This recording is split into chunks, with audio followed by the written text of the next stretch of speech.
Mortgage rates dipping now to a 2-year low this week, and that is giving potential home buyers more spending power.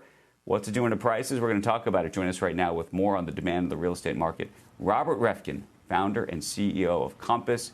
Good morning to you, Robert. It's been a tough year or two in terms of, or maybe more than that now, 3. But how much is this really impacting things, and how do you see it going over the next 12 months? Yeah, and Andrew, we have a very unique perspective. We're the largest brokerage firm by sold volume in the country. We now have 35,000 agents.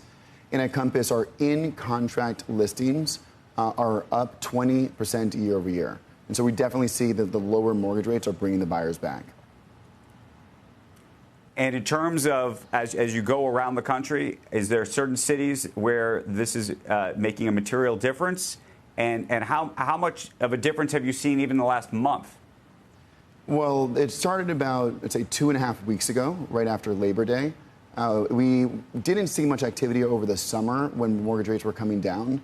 But at this level, I think that buyers are definitely much more active than they were before. We particularly see the activity in the tech hubs, a little less activity in the South, a little less activity in Florida. But overall, there are more open houses. We have open house traffic up 18% year over year. Yeah, I will say, just anecdotally speaking, I was surprised driving through a bunch of towns in North Jersey yesterday that actually had for sale signs where there was no inventory before. But the weird thing is, if you look at what's happening to the 10-year, the 10-year yield has been rising since the Fed cut rates. The 2-year they've got under control. The 10-year's been rising, and mortgage rates are based off of that. So what's the rate that is really important, and do you anticipate that rates will continue to come down?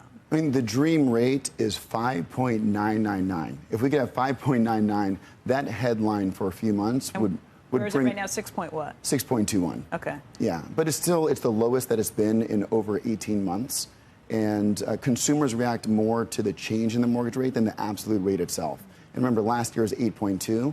So buyers now know not to take 6.2 for granted. Right.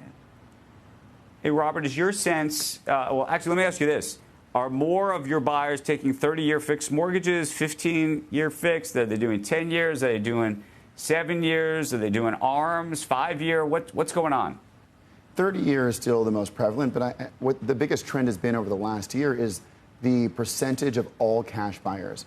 We have more all-cash buyers in the luxury market than any point in the last 10 years. And how much of that, though, do you think is it? So these are not first-time buyers. And how many people are selling their property to buy the next?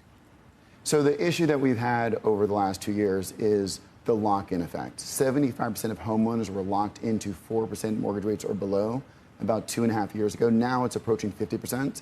So the issue should be gone in the next 2 years for all intents and purposes. But that has prevented people from selling because they valued that low rate so much. And that's why if you get to 5.99, 4 to 5.99, that's not as much of a big deal compared to 4 to 8.2, which was last fall. And, buyers, sellers, I was going to say, never want to take a loss. But given this interesting sort of mortgage dynamic, when people are trying to move, maybe they're trying to move for a new job. And there's, by the way, I think that's also this lock-in effect you're talking about has prevented some of that. Is that easing up a little bit? And has the psychology changed around that? Well, the context of the market right now is it's the lowest level of transactions since 1995 for now 2 years in a row. So 4 million homes sold last year. It'll be 4 million again this year. Again, lowest level since 1995, and the population is 26% bigger today than it was back then. We are seeing more inventory. Inventory is up 23% year over year. I expect it to continue to grow as mortgage rates come down and the lock-in effect winds down. But we still have 25% less inventory than we did this time in 2019 in the pre-pandemic period.